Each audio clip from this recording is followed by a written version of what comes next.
Olá, queridos alunos! Vamos à nossa aula de hoje.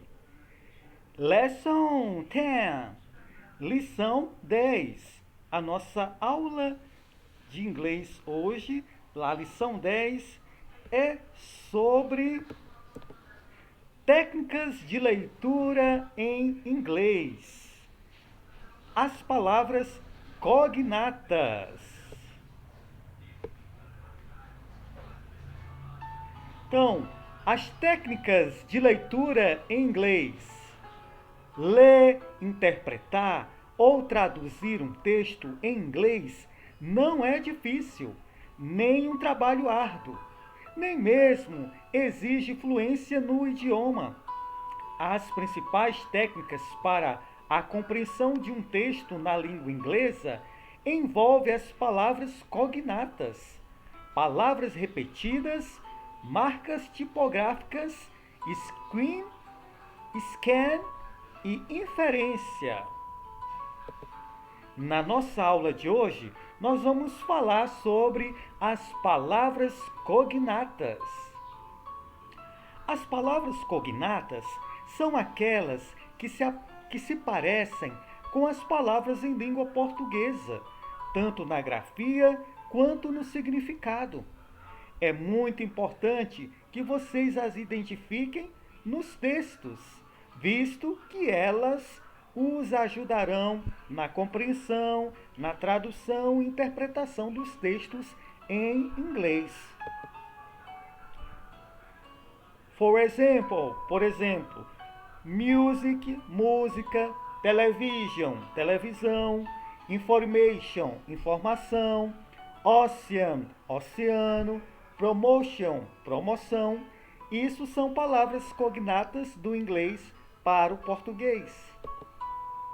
Então, as palavras cognatas na língua inglesa, apresentam uma grande quantidade de cognatos com a língua portuguesa.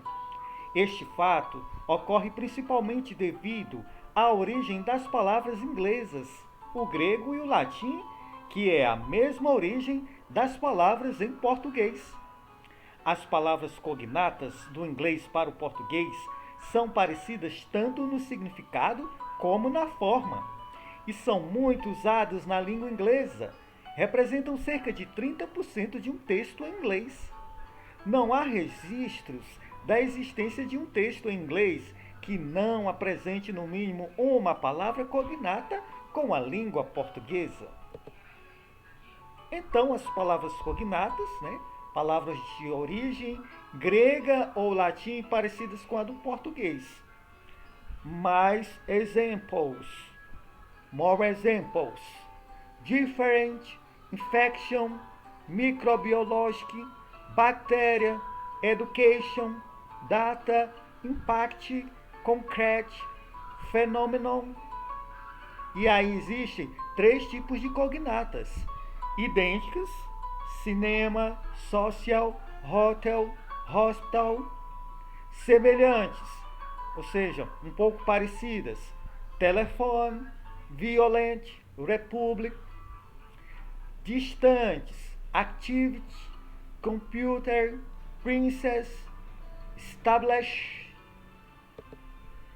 Aqui, agora, queremos apresentar para vocês uma lista das principais cognatos do inglês para o português: accidental, creation, comedy, comic, competition, composition, connect, different, economy, emotion, example, future, garage, human, either, important, material, minute, mission, music, pages, persistent, positive, potential, offensive, order, reaction, regular, television e vídeo. Então, meus queridos alunos, esse é o nosso assunto de hoje, Palavras cognatas do inglês para o português. Como vimos, isso nos ajuda a exercer as técnicas de leitura em inglês, a interpretar, a compreender. Hoje nós vimos as palavras cognatas e estas técnicas veremos, as demais técnicas veremos nas demais aulas. Espero que vocês tenham assistido esta aula e compreendido para poder responder à atividade que enviamos para vocês. See you later! Vemos vocês depois. Bye!